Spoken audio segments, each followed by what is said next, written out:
Well, good morning to you all.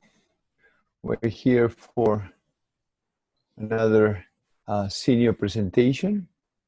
As you all know, these are the uh,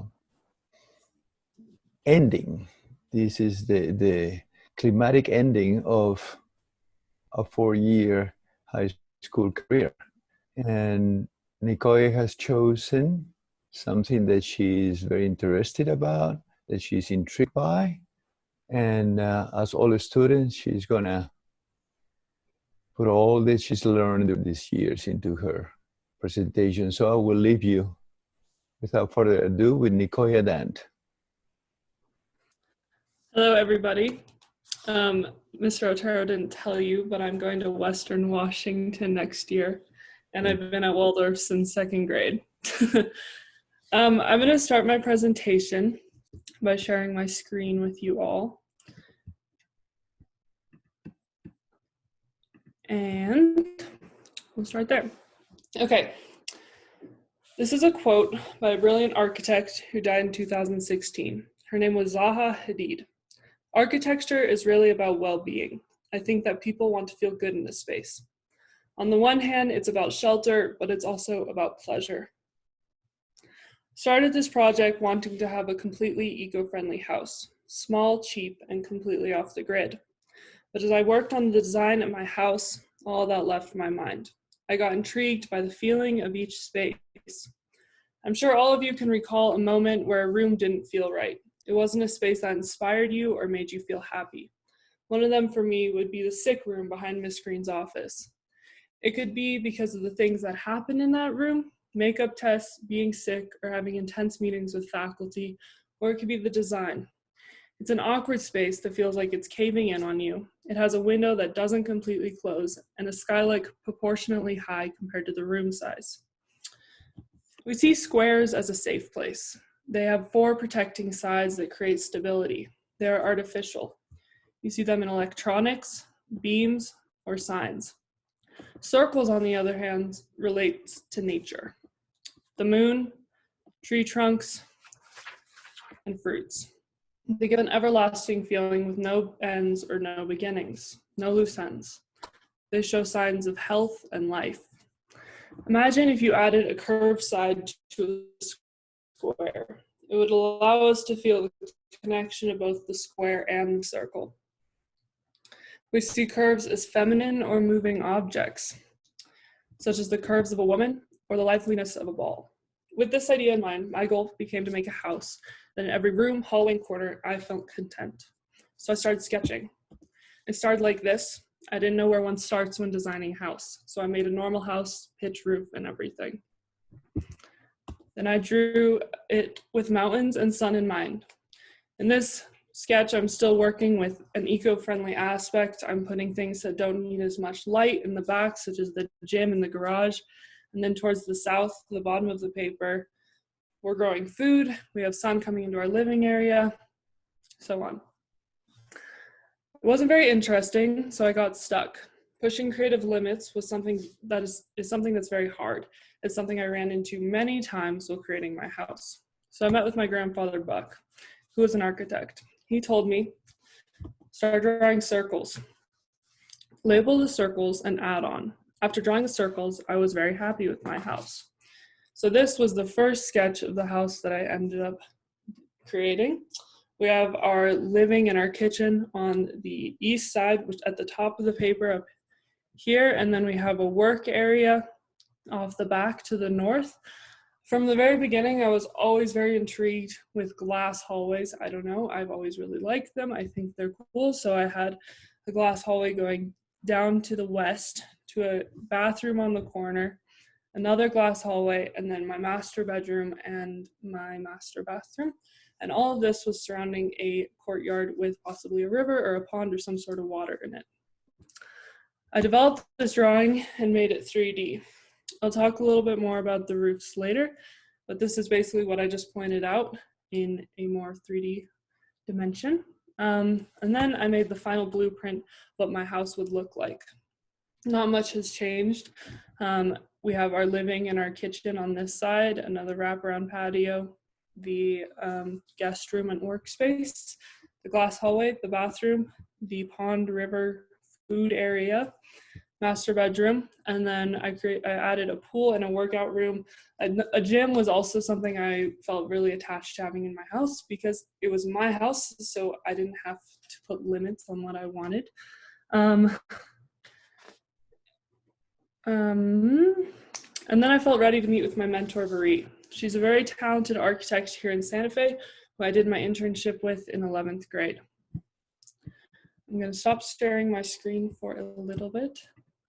Oops. Can you see? Okay. When meeting with her, I created a vision board that became a space where I put all my ideas. This came in very helpful for when I needed inspiration or I needed to remember ideas. You can look at that here if you'd like. I will put the link into the chat and you can copy it whenever you'd like and look at that. After meeting with my mentor, we decided that I would do small parts of the house, the parts I found the most beautiful. Small vignettes, because we didn't think I would have time to do a whole model. It was time for me to sit down and start. I looked at all my materials and had no idea what I was doing.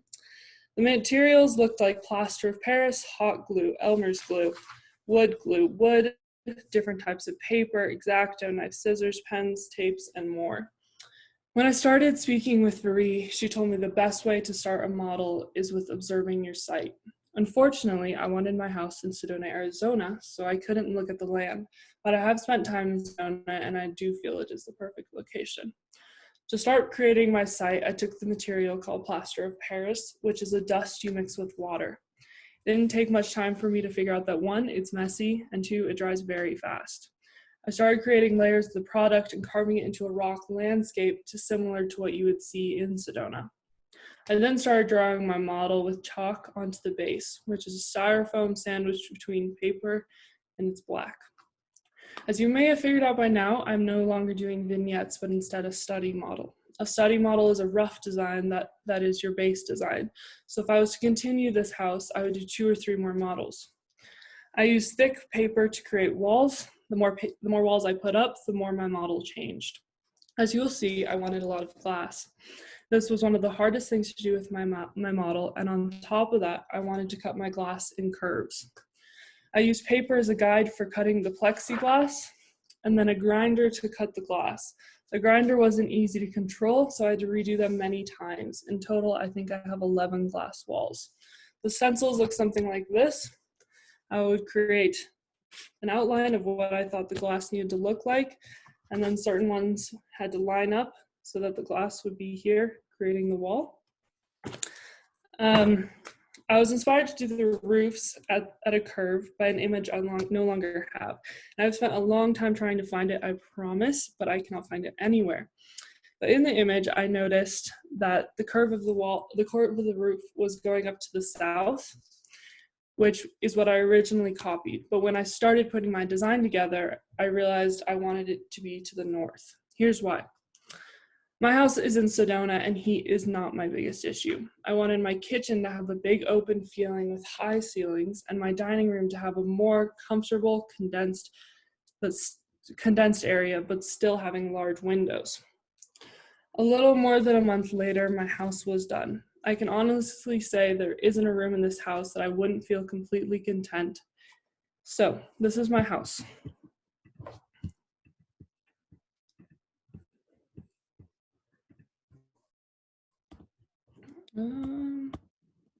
Okay, we're gonna start on the east side. Right now you're looking at the entrance. This big black panel would be a sliding glass door.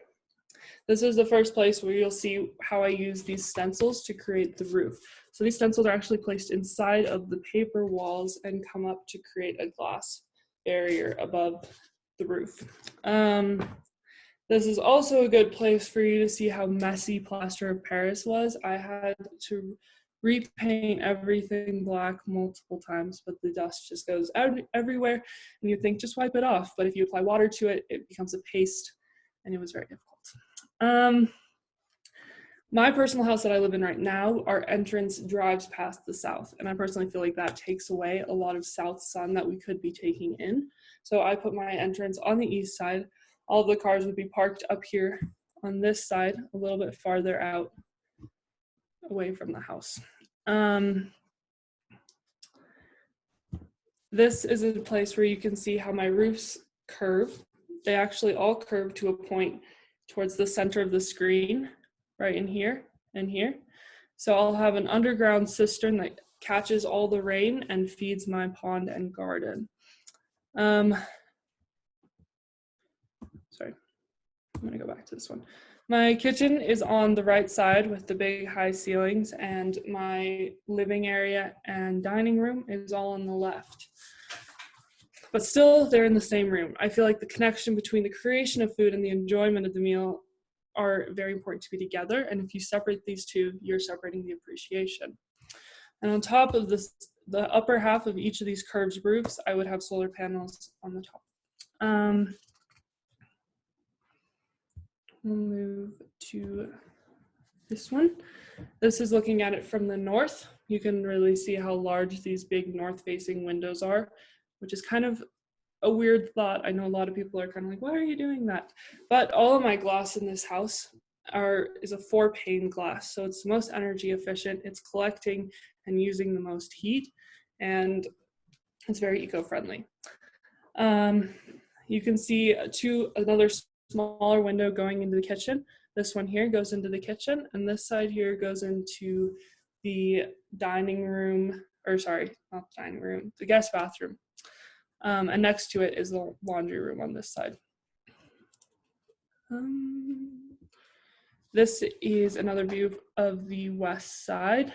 You can see a little bit of the gym here starting on the right, and you see a very sketchy stairway going up to the top, and everyone has told me, why aren't there railings on your stairway? And it's just a creative choice. I just don't want to put railings on it. So if you would like to compare yourself to, I'm not going to give you any numbers because that's not what this house was about to me. But if you would like to have a comparison about how big you would be compared to this house, I used a Q-tip cut in 2/3. And if you stood it next to it, that's how big you would be.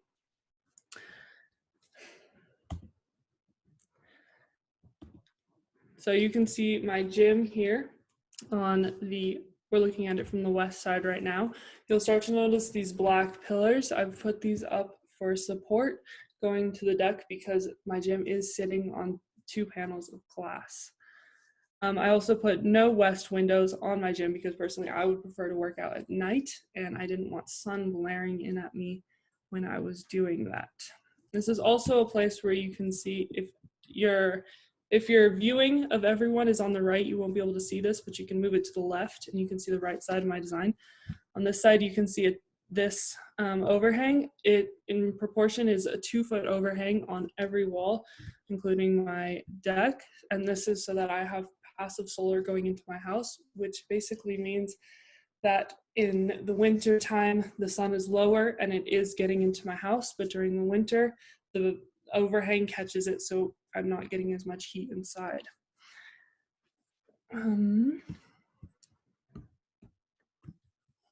This talk to me.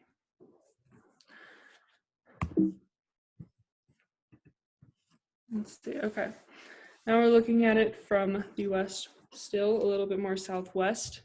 Right now, this big roof is my master bedroom, and this window goes into my master bathroom. We have a large window going into the master bedroom, and you can see my rooftop patio right now. I find this an interesting image because you can see progression. I started on the right side of the house with my kitchen and my living room, and I slowly moved to the left, and I personally see cleaner lines and cleaner cuts, and everything looks a little bit more unified.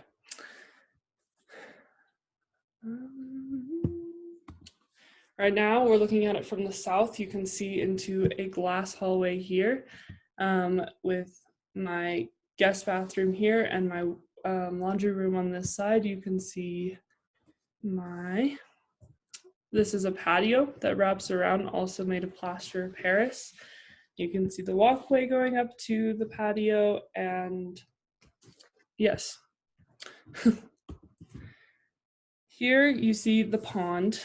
You can slightly see a kitchen going into the, or a doorway going into the kitchen. It's this black sheet back here, but there is a door in between those two. And this large glass door, or this large black piece, is another glass sliding door onto the patio from the living area.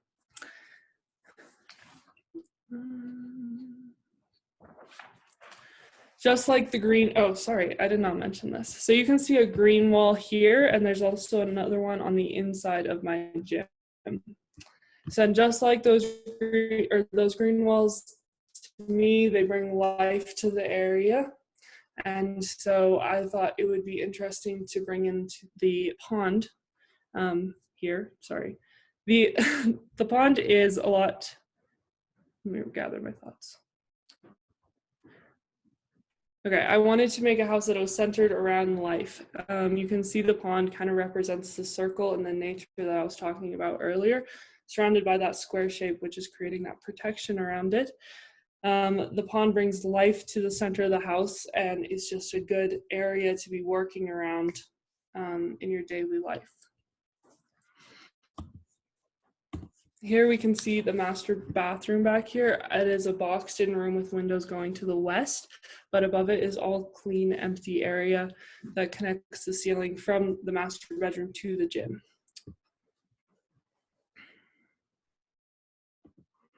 Oh, and here you can also see another beam, and in total there's 3 beams supporting this. And this is a final back view of everything. You can clearly see the plaster of Paris in this picture on the south side. And yeah. So why did I choose to do black and white? First of all, it's distraction free. It highlights things you maybe wouldn't be able to see in color, and it lets you take in the moment in a more timeless fashion, and it is a creative choice. But I will let you see the house in color. I personally don't love how much the plants in the pond contrast with the all black and white model, but it's okay. A few things that I want to point out that changed through my design. First of all, the shape of the living room. It now has 6 panels versus 4. I eliminated the work area. My hallways are not completely glass anymore, and instead it's glass backed by concrete, because if you have glass on glass, you have heat going in and heat going out. So instead we have heat going in, and then the concrete, all the inside walls are concrete. Concrete kind of acts like an adobe, so the glass goes in and the concrete holds it and keeps that heat. Another thing that changed was I put glass above my walls instead, unlike the original drawing of my house. And that's about, oh, and my bathroom changed areas. So I'm going to stop sharing this.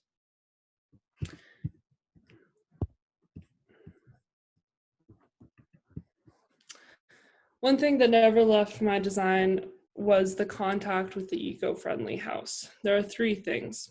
1, I have active solar, which means solar panels creating power. 2, the passive solar, where the sun is coming in at different times of the year. And 3, I have rain catchment. So what did I learn from this project? I learned how much I didn't know. I am completely aware that I did not work with codes. I didn't work with plumbing. I didn't work with AC. And I still have no idea where I would start with that. I learned how exact measurements have to be and how important it is to keep your project clean at all times, whether it be cutting or gluing. I learned it's more fun to just let things happen. It's fun to let things change, and it's fun to kind of challenge yourself. What I kind of mean more by that is if you want to try a wall a certain way, try it. And most of all, this project showed me a whole new passion that I have for design.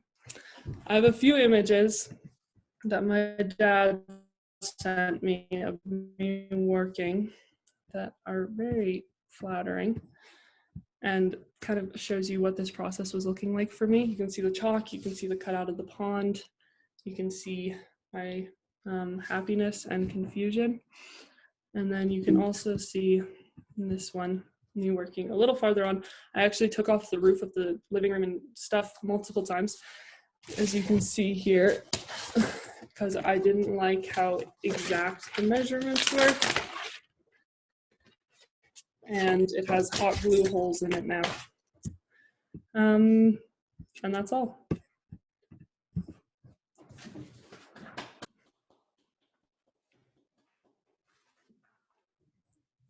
Anybody have any questions? Yes, Mr. Sharetta? Yeah, I love so many things about your design and the thought that went into it. I was wondering if you could talk a little bit more about materials. You mentioned the glass and the concrete, but did you think about materials any much beyond that? Yeah. So it was something I took out because I felt like it was a little bit too much. But I'm happy to. That's what I was kind of hoping, if someone would ask about it and I would tell about it. So on the outside, we have a plaster, a lime plaster that's completely smooth in a dark brownish red shade. On the roof, we have a TP. It's called TPO roofing, which is on top of your base or your finish. It's a smooth sheet-like thing that goes on top of that, and I can place solar panels on top of there. For my flashing, which is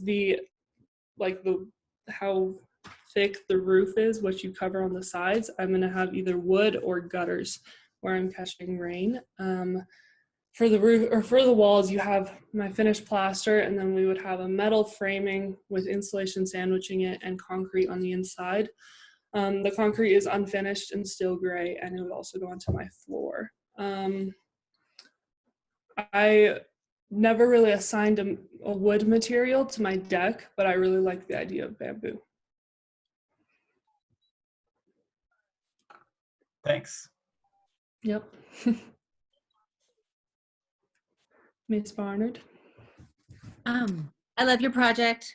It was wonderful, and I'd love to see it someday. My question is, did you know that the interaction of the curve and the straight line is like the very first lesson ever taught in a Waldorf first grade? Yeah. And I wonder if you thought about that.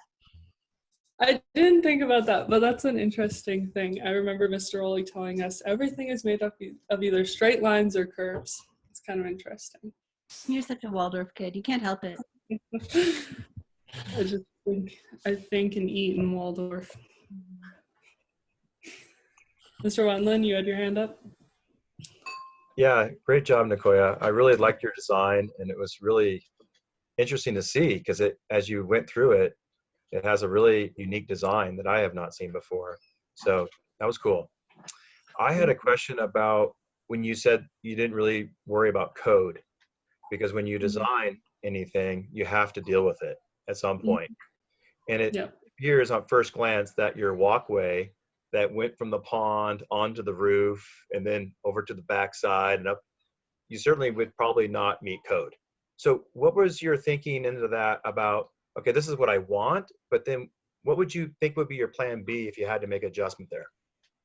So the thing is if I go into architecture, I'm going to be dealing with code for 30, 40 years, however long I'm working with it. And right now, I didn't want to limit myself. So I kind of just stepped outside of that and didn't really think about it. And actually with my internship, I did design another house and I did work with a lot of code. So I am kind of familiar with it, but I also don't have any of the code for Sedona, and it's very different. It's hard to look at online. It's a lot easier to just have a book with an index through it. So that was kind of something that kind of held me back too. So you didn't want to change it. You want to keep it like that. Yes. If this house went into the ground, I would put a railing up just for you and everyone else. Is that a hand, Mr. Otero? Yes, it is. I'm sorry I didn't say that you were going to pursue Western Washington University. She is. In those lines, and by the way, I love the approach that you had to your design, very free and very yourself. I really like that. But talking about college, are you considering actually pursuing architecture? Not right into college. I would rather pursue a different design. I was thinking about industrial design for a while. I mean, I really like drawing. And I kind of like the building side too. So industrial design is kind of a good mixture between the aesthetics and the actual design, because one thing I learned on my internship is there's so much gap between the actual design and then the building, because we went to a few sites and we looked at like how far off the architect was from what they could actually do. So I found that kind of interesting. Architecture would be something I would go into a little bit later, probably. Thank you. Ms. Colgate. Nicoya, that was delightful. I would love to come visit you and hang out there. It just looks charming. I love the central courtyard with the pond and all the plants. I wondered though, what happened to the circles? What happened to the circles? So personally, I see the circles in my pond, and I also see the circles in my roof.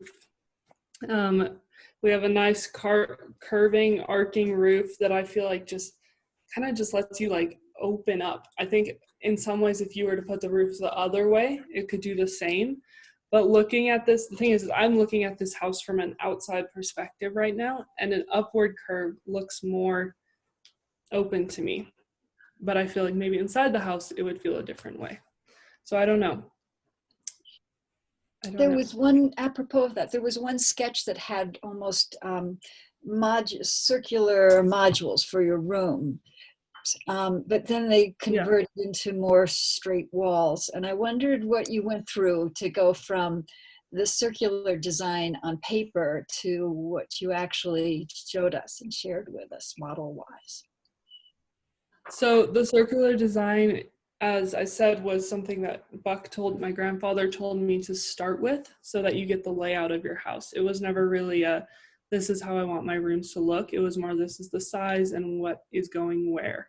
Kind of like when you're younger and you would draw like a horse, and you would start with the circles and then add in the lines on the outside of them.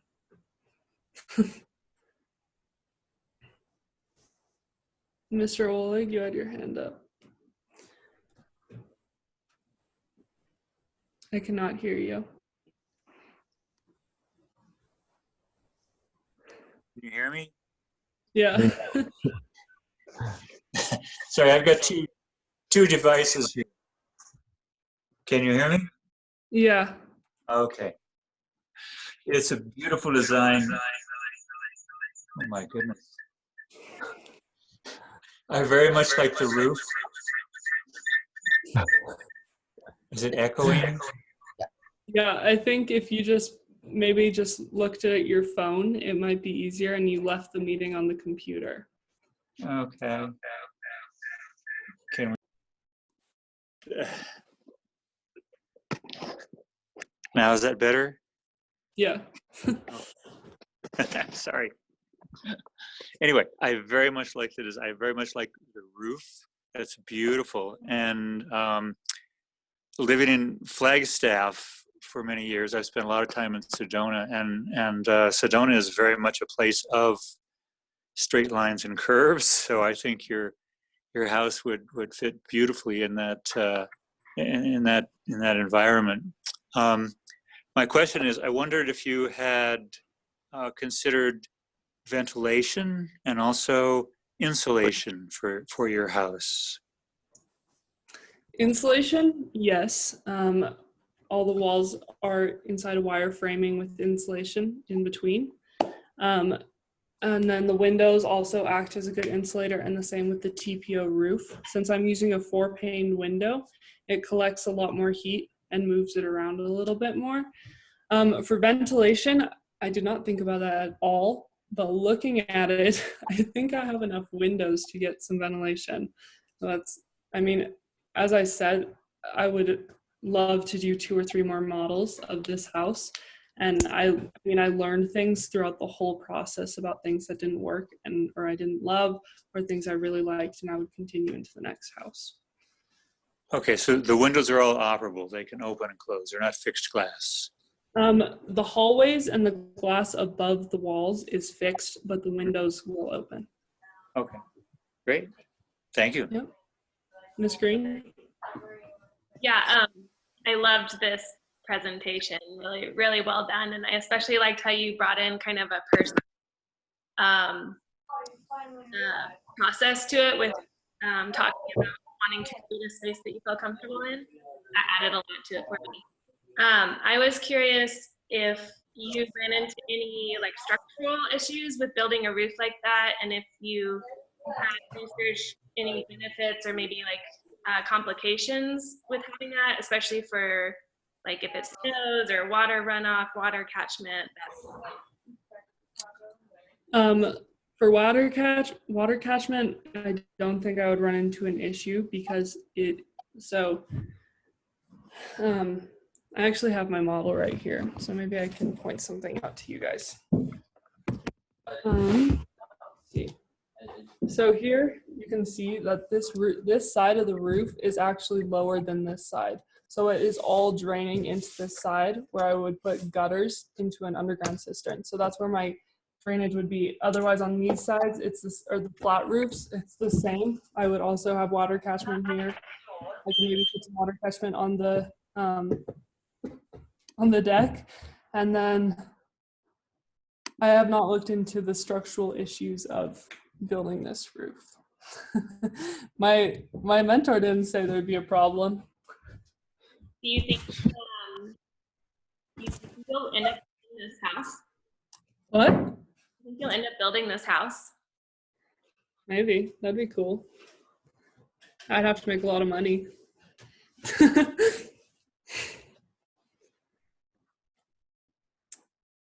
Mr. Ryan? Hi, I'm Hi. curious, Nicoya, about like, because the roof is such a defining aspect of the design, what the inside spaces, how they would relate to the roof, like which ones would be under the high pitch and why would you put them there, and which parts would be under the low part of the roof and why, and what the relationship of that design is to the interior feeling. Okay, so my kitchen is in the high space because I feel like it's an area where you can expand, you can create, you can just like, you have a lot of room versus when you're in a dining room or a living room. I feel like it's something that should be tighter together to like hold in those memories or hold in those feelings. It's kind of the same thing with my master bedroom. In the master bedroom, you're a little bit lower, you're a little bit tighter, it's a little more comfortable versus in the gym, it's a very high ceiling where you can just explode. I think that's how I kind of see the different roofs and the points. Nice, thank Did you. that answer your question? Any more questions?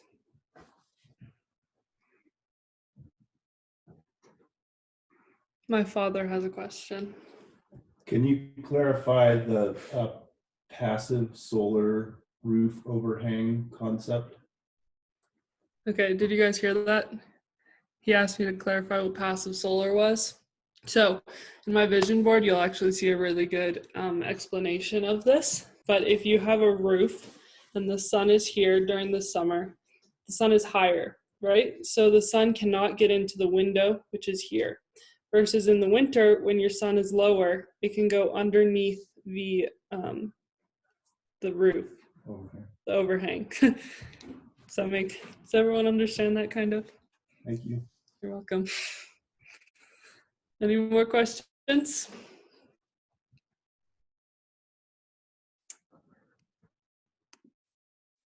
Okay. All right.